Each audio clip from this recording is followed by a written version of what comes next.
Maraming salamat for giving life to me. Kahit nag-iisa akong anak,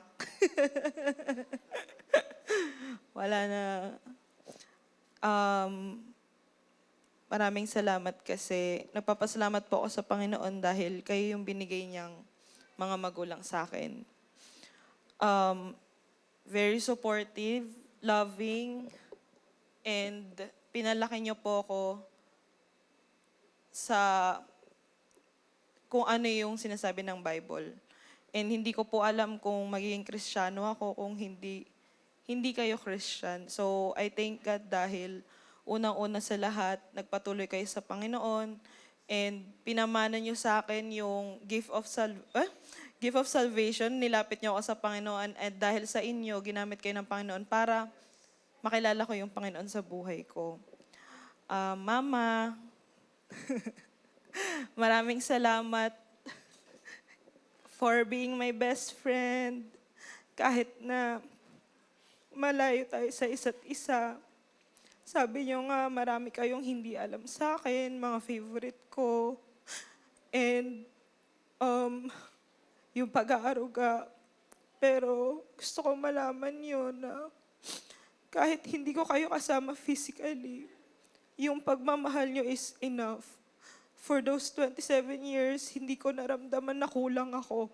Kasi yung pagmamahal nyo is more than enough para maramdaman ko na nandyan kayo para sa akin. And until now na matanda na ako, nandyan pa rin kayo para sa akin, mag-guide. Kapag may problem ako, alam niyo yan, kayo yung una kong sinasabihan. So thank you, Mama, for listening to me, for praying for me, for loving me, and trusting me. I love you so much. And Papa, dahil nga pumalayo si Mama sa atin, thank you so much dahil inaruga niyo ako. Pinalaki niyo ako, literal. Ayaw niyo po ako lagi magutom.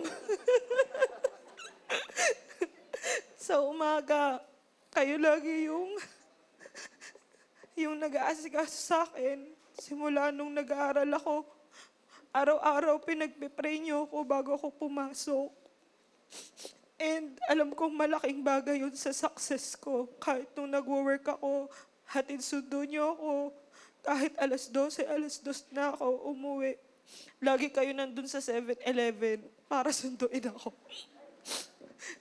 Baka naman 7-Eleven. So, thank you, Papa, dahil for setting the standard very high for me na ganito yung yung lalaki na dapat kong ipag-pray, na ganito yung tatay, ganito yung ama, ganito yung partner na dapat hingin ko sa Panginoon.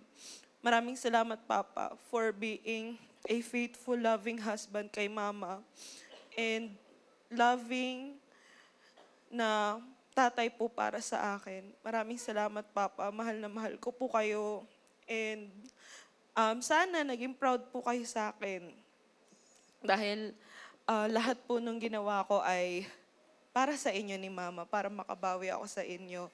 And now that we will be starting family, I'm praying to God na yung love and support na pinakita nyo sa akin ay maparamdam ko rin sa mga magiging anak ko. Maraming salamat po, Mama and Papa. I love you so much.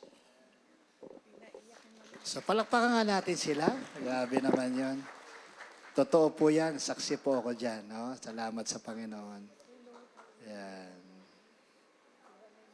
Alam nyo, ang tapang ni Justin. Nakapasa kay Deacon Joe. Mahigpit